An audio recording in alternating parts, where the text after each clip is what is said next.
Hey everyone, Silver Contrail here, back again with another video, this time talking about taking control of Link monsters.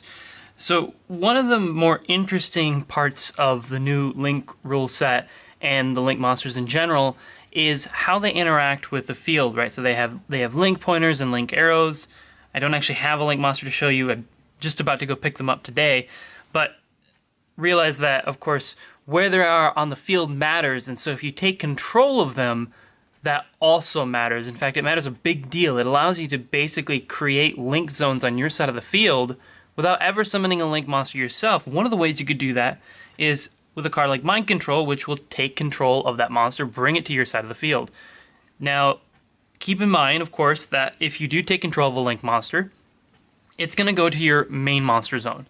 It's not going to go to your extra monster zone. With a card like Mind Control, when it goes back to your opponent, it's going to go back to their main monster zone. So in general, you kind of don't want to give their monster back. But that's actually not too hard. In fact, it's fairly easy to turn your opponent's link monster into a link monster of your own, of course, because they have the link numbers. You can turn them into link monsters from your own extra deck at basically a discounted cost, right? If you take an opponent's Link 2 monster, that saves you a monster when you go to make a Link 3, as long as the requirements are valid. So today I just wanted to talk about some of the ways that we can take control of monsters. Mind Control is a pretty obvious one, but it is limited and we can only run the one copy of it. Of course, with all targeting control, Decode Talker is going to be able to negate it if it has material to, or if it has link monsters to negate it. So we want to keep that in mind, of course, and remember that as we keep going and get more and more link monsters, Decode Talker is probably going to phase out. It might come back, it might phase out repeatedly, but certainly there will be more link monsters that are more susceptible to cards like Mind Control. Another option is fairly popular right now, and that is Enemy Controller. So Enemy Controller, it's with its second effect, will take control of that monster, put it onto your side of the field, and even let you attack with it that turn, which is pretty handy. One card we can't use, and I'll bring this up just for illustration purposes, is Brain Control. This is not the eroded version, but of course we do know that there is an eroded version. So with Brain Control, you can only take control of monsters that can be normal summoned. Link monsters can't be normal summoned. So there's another card that I think is really interesting to discuss here, and that is Mark the Rose. So Mark of the Rose you activate by banishing a plant-type monster in your graveyard. In fact, this was just recently reprinted in Fusion Enforcers with the Predaplants. So you can banish a plant-type monster from your graveyard, and it's like a Snatch Steal that gives the monster back. You can do pretty much everything you can do with it that you would do with Enemy Controller. Of course, it being an equipped spell that makes it more vulnerable to destruction. It's the kind of thing that you're never going to take control of or almost never going to take control of a Trident or a Masterpiece with this, even if the Masterpiece is vulnerable to spells. But it's something that can happen with Link monsters, as long as they're, again, probably not Decode Talker.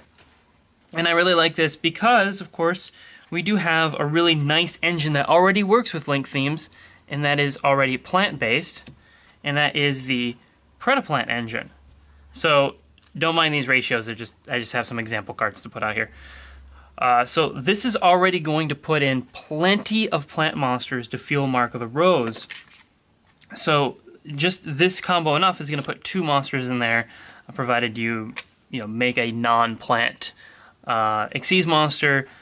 And if you summoned your Scorpio off of Lunefire Blossom, that's 3 monsters. You've now empowered every single copy of Mark of the Rose in the deck. That's a pretty good deal in general. So I like this engine, and I like playing Mark of the Rose, and I'm really interested in exploring this card more. And perhaps more likely, I think we're going to see a lot more side deck play of Enemy Controller across the Link format, because it does have that utility in taking control of opponents' Link monsters to take them to your side of the field. Another thing I should point out is that if you do take a Link monster, and you already have let's say a non-Link monster in your extra monster zone, you can't just Link summon to a zone that the new Link monster you grab points to. If you try to Link summon, you have to remember that you need a valid zone after you send the monsters to the graveyard. That's really important. So just keep that in mind as you are going ahead and playing. So that's about it for this video. Oh, sorry, I have one more. I almost ended this shortly. So remember we talked about targeting, right?